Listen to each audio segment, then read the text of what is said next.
Today we're going to do what the spreadsheet tells us, and we're going to look at 12 wide receivers who did poorly fantasy football wise in week 1, but we're going to look at the routes ran, the targets, the air yards, their workload metrics to see whether or not we need to be buying these guys in fantasy football. We're looking at the trends. We're looking at the trends to see what to do. And this is probably more for deeper leagues right now, but for your traditional redraft leagues, you need to identify these trends as potential trade targets, as potential numbers to look at going forward.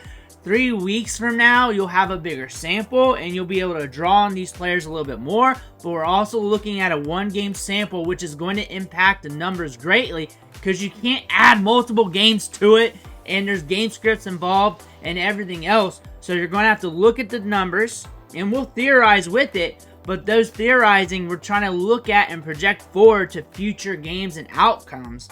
But these are 12 wide receivers that you could potentially make a move for right now. But before we begin, you gotta click that subscribe button right now because we're doing deep dives every day on these players. We're trying to find those cheap players to buy for redraft, dynasty, deeper redraft leagues, looking at the values for DFS, looking for those guys who are just emerging, who are just pulsating right now with the workload metrics that could go off in the right matchup. We're looking for those fine edges to help you win your league. We use these videos to help you set your lineups as well.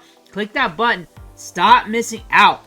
The first wide receiver we're looking at today is Amari Cooper.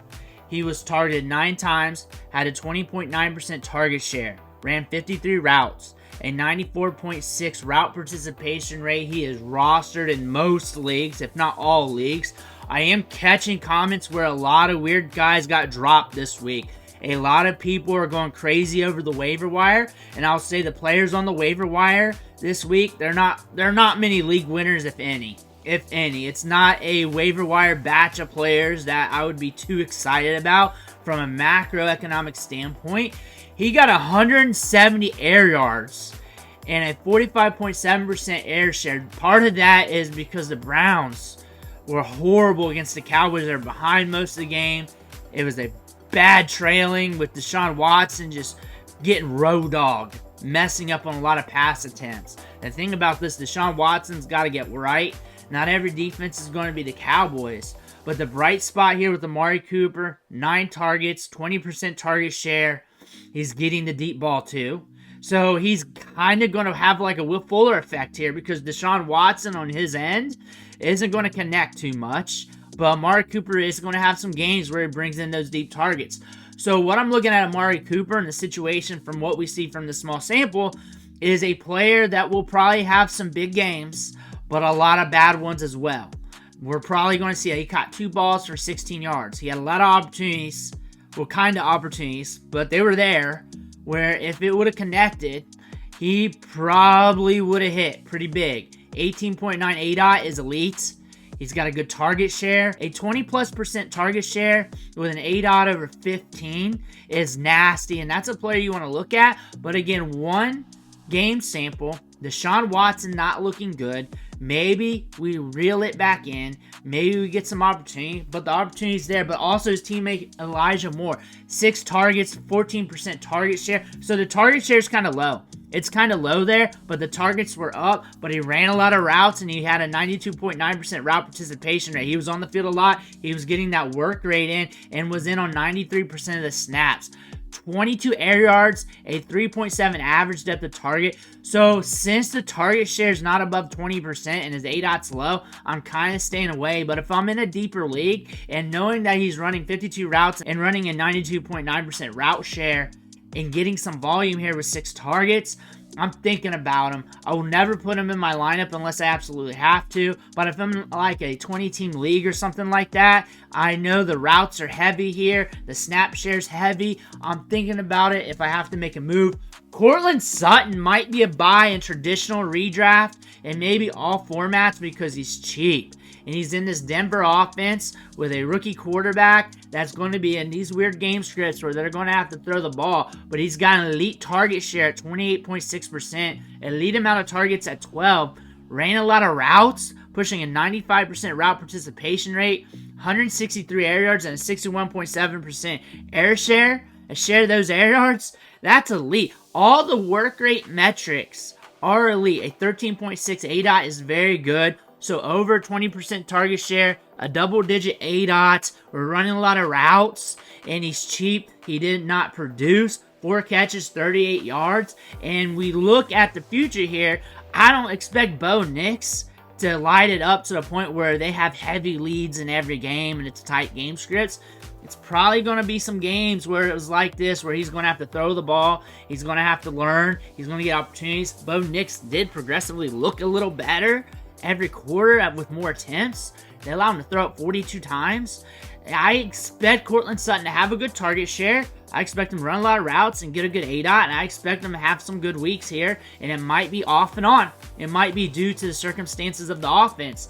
But if you're looking for a cheap wide receiver to trade for, if you're in a deeper format, or if you're in Dynasty and you're trying to find someone cheap, someone with some work rate, but you do not want to pay a first-round pick, you want to pay something very cheap, maybe like a third-round pick, a rookie draft pick, or if you're in a traditional redraft league and you're trying to figure something out for your lineup or for some depth, Courtland Sutton can give you some good depth here with this workload. Josh Reynolds is a guy you may want to look at off the waiver wire. People are looking at Vele, but Vele's ADOT is very low. We're at 9.1 average depth of target here for Josh Reynolds, who's a veteran who has been off and on productive. When I mean productive, a game here and there is a spot start or a spot production for fantasy. Off and on throughout his career. 8 targets, 19% target share. That's a good target share. It's a little bit below 20%, but we are there. A good route participation rate at 84.3%, so we're out there running routes. 73 air yards, 27.7% share of the air yards, so he's getting volume, he's getting workload. For traditional redraft, I'm watching this. I don't know if I can pick him up. DFS, I might make some moves just to mess around if I'm doing a ton of lineups. Dynasty, if you're really hurting, you might be able to get him off waivers, and maybe you can trade a guy that's just hovering on the back end of your lineup for a 4th or 3rd round pick and pick up a guy like Josh Reynolds, and then you're getting like 90% of that guy's production and you're getting a pick on top of that. Maybe you want to do that, especially if you're middle of the road or something. Rashod Bateman. These numbers are fascinating. Traditional redraft, you're staying away right now. But all fantasy gamers need to watch Rashod Bateman. He got 5 targets and a 12.5% target share. The target share's dog shit. It's not good, but we ran a lot of routes. 45 of them, 88.2 route participation rate. On top of that, on those 5 targets, we got 120 air yards. It was deep ball city, and 8 out of 24, which is past elite. That's big time. So you're watching these numbers. You're watching the targets, routes, ADOT going forward and how he's being used. He's not being used appropriately to his skill set.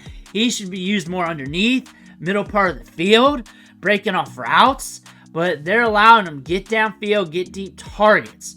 So with that being said, if this continues, you're with Lamar Jackson, he's going to provide some boom weeks here and there, and it's just going to happen. It's going to be random. So if you're looking for a cheap wide receiver for DraftKings, FanDuel, randomly week 6, 8, something like that, and this ADOT holds up, and he keeps getting deep targets, even if his ADOT's like at 15 or so. 15's elite. 24 is massively elite. If he continues to get deep targets and he's getting 4 or 5 deep shots a game, you're going to have to make some moves for him. On top of that, traditional redraft, you're not looking at him right now. But if you get decimated with injuries and bye weeks, and you're looking for a deep shot player, kind of like a Rashid Shaheed, but definitely not rostered. Definitely sitting there on waivers that's going to get about 5 targets a game and getting those deep shots. If this continues, he's going to be a guy to look at to gamble with. Dynasty, he's free. I'm not buying, but those deep shots might help you down the line to set lineups. So we're looking at Demarcus Robinson. Everybody's running to him off the waiver wire. I would get him over Tyler Johnson, but I think it's closer than realized. Tyler Johnson was cheaper, so if you're doing bids, or if you was doing bids, the odds are you put a couple chips down on him, you get him on the cheap, you'll get some targets that way. Demarcus Robinson, you would have to put a little bit more down to win him on the fab, but 7 targets, 14.6% target share. You want the target share to increase a bit. We'll see more next week how that turns out, but we're running a lot of routes. 92.2% route participation rate. He's on the field. He is going to be on the field running routes. So those targets could go up. We do have a history of being productive in this offense. We're getting a good ADOT. He's the guy to get due to the work rate. We don't have a shallow ADOT. It's a good one. Tyler Johnson's ADOT was like 4.4. It was shallow. His is deeper, and he's running a lot of routes. The targets are going to come his way. We have a history of being productive. Demarcus Robinson, good bet off the waiver wire. And now we got Yoshi. A lot of people soured on him due to the production, and that's just going to change when T. Higgins comes back. But 8 targets in this matchup, 18.6% target share. You can't hate that. We ran a lot of routes, over 100 air yards with 116 and 31.2 air yard share. You can't hate that. He did not score 11.2 fantasy points, more like 6.6, but still, 3 balls caught, 26 yards, not good. So if the Bengals get hit with injuries again, he's a guy to take a flyer on if you absolutely need to. Calvin Ridley, 7 targets in this matchup against the Bears. He's going to get workload. He's going to get deeper targets. He's going to get funneled. That's going to lead to fantasy points down the line. That's just going to happen if this continues. It may not, but he's going to be over 20% target share. We projected that easily in the preseason, especially when you looked at him with the Jaguars. He had about a 23% target share. He should be around 23-25% target share by the end of the season with everything accounted for. He's going to run a lot of routes. He's going to get good deep targets. That's going to lead to some productive games. So if you're looking for a cheaper wide receiver, this could be a guy to get. That's a veteran. Tyler Boyd. Honestly, I'd be looking at more Ridley, but Boyd, if you're looking for something off waivers that's getting work, 18.5% target share, that's not high enough for me to get excited. 89.5 route participation rate. I think there are going to be a few games where he splashes, but they're just going to be random and you're not going to know. But he is going to have those moments. For redraft, I'm not looking at him. For dynasty, if I'm patching things up, he's free. He's free, I guess, but that's only if you're patching things up. He's not a buy. He's not a sell. He's a patch-up player that you're just hoping for the best. If I had him on my team, though, and I could find something else off the waiver wire that's similar to this, I would let him go for a pick of like a 4th or 5th rounder and get somebody else. I'm not too infatuated with him. He's age 29 and all that. But again, redraft, traditional redraft, you're not looking at him. Romeo Doubs rostered in a lot of leagues, and he got a lot of workload here with 7 targets and a 21.9% target share. The quarterback situation is going to be sus for the next few weeks. That's something you got to monitor, but when he comes back, he's a guy to look at. Last year, he was in the waiver wire articles every single week. I expect that this year, but he's going to be a guy with good target share just sitting on the waiver wire that you can gamble with. That's probably what Romeo Doubs is going to be for the remainder of his career. Tank Dell, if you're looking for a veteran or a year 2 guy, a young guy that has previously been productive to buy, this might be the opportunity. 3 balls caught, 40 yards, so about 7 fantasy points depending on the format. 7 targets, 22% target share. We ran a lot of routes, over 100 air yards, 8 out of 15. He will have a deeper ADOT. Now that I think about Stephon Diggs is going to get those shorter targets. And these wide receivers for the Texans, they're going to be a carousel. One's going to hit, one's going to do okay, one's not going to do okay. And it's going to be different week in, week out. That's what we kind of see as a trend when you see a team using 3 wide receivers like this. And at this rate for the Texans, this is an elite work rate, elite usage, elite targets for these receivers. You want them rostered in all leagues. If you're trying to catch a wide receiver on the cheap, Tank Dell could be a guy this week. Amon-Ra St. Brown. No one's trading him. No one's dealing him. But the spreadsheet says, hey, look at Amon-Ra St. Brown. I did not pick these players. The spreadsheet did. These are guys who ran a lot of routes. These are guys that saw targets. These are guys that did not score a lot of fantasy points. Caught 3 balls, 13 yards, 21% target share. So maybe take a feeler, see if you can catch them. Check your waiver. I've seen weird stuff from commenters. I heard Devonta Smith on waivers, other guys on waivers. A lot of crazy stuff's happening. A lot of people getting FOMO after week 1. A lot of people overreacting. And that's usually not the case historically with those questions. That's why I'm really saying, hey, you got to kind of listen to some of this. Because you might catch someone tripping in your league. And 1,000 people's probably going to watch this. One person might be able to swing an Amon-Ra.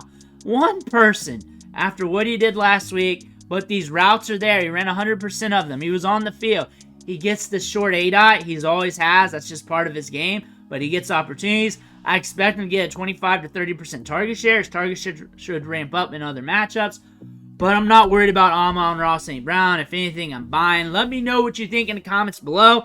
I'll probably have more videos like this as I keep scraping through the spreadsheets, finding these players who weren't productive, but getting a lot of targets, running a lot of routes, getting opportunity. Let me know what you think in the comments below, though. Make sure you hit that subscribe button on the way out. One thing for watching. Catch you on the next video.